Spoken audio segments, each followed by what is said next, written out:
Hello, welcome to Poetry Changes Lives. Poetry history, thought for the day. As usual, it's still a pretty unique combination, I think. You won't find many books that combine poems with historical facts and thoughts. Though I say it myself, I really enjoy reading from it, just as I really enjoyed writing it. And I just like exposing myself to beautiful poetry every day. And some of the works in here are the greatest poetry ever written all over the world.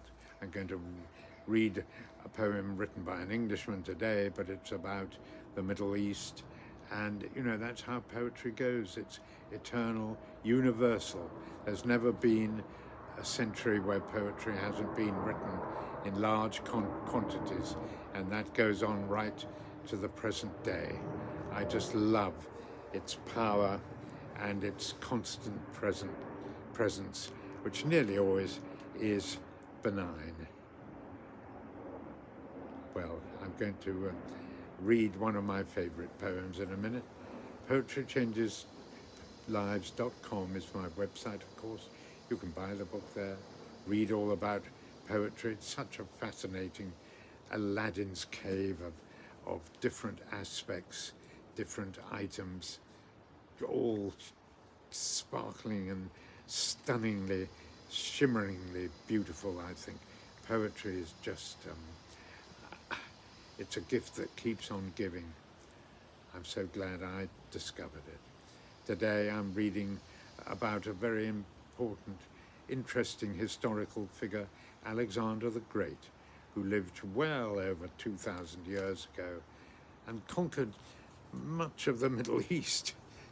Astonishing feat in a very short time, and died tragically at the age of 32, by which time he was king of Macedonia, Persia, much of Asia, and Pharaoh of Egypt. Yet he couldn't really conquer himself. He died age 32.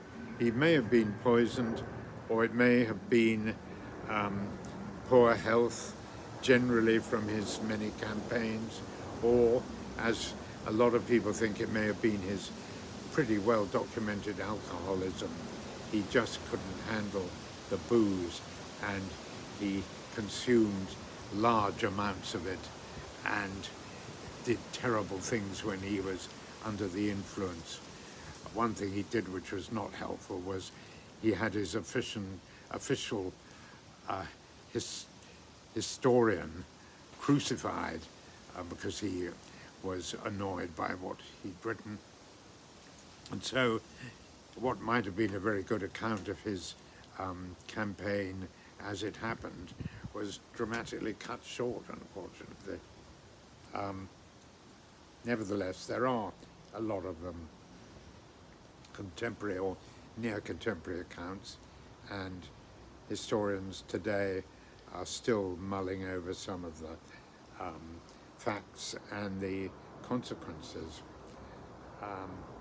His huge empire fell apart very quickly after his death.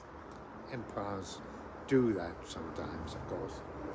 And I'm going to read a poem about the sort of man who built Alexander's empire, the fierce foot soldiers, the fighters. This is the war song of the Saracens, but it might have been equally the war song of the Macedonians and Alexander's own huge army. See what you make of this. I think it's really, really fine. James Elroy Flecker, the Englishman living at the end of the 19th century, wrote this, and he had a wonderful command of the English language and an astonishing gift with imagery, and just a great way with words, particularly in a narrative form of poetry. See what you think of this. War Song of the Saracens, by James Elroy Flecker. Not on silk nor in samite we lie, but in curtained solemnity die, among women who chatter and cry, and children who mumble in prayer. We are they who come faster than fate. We are they who ride early or late. We storm at your ivory gate. Pale kings of the sunset, beware. But we sleep by the ropes of the camp, and we rise with a shout and we tramp, with the sun or the moon for a lamp, and the spray of the wind in our hair. From the lands where the elephants are, to the forts of Meru and Balgar, our steel we have brought and our star to shine. On the ruins of Rum we have marched from the Indus to Spain, and by God we will go there again. We have stood on the shore of the plain where the waters of destiny boom. Gosh, I just see that image of those fierce warriors who would go anywhere, take any kind of punishment, and just get the job done. Wonderful, wonderful writing by James Elroy Flecker. I love that last line, so evocative.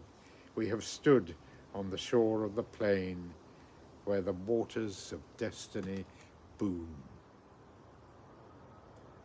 And the power in that last word, boom. Just a final word that kind of lingers in the air afterwards.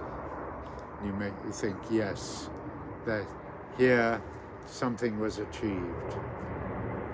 The waters of destiny boom. Thanks for listening today. Today I accept that I have no need to be a conqueror myself of anything except myself. Thank you for listening. I wish you a good day.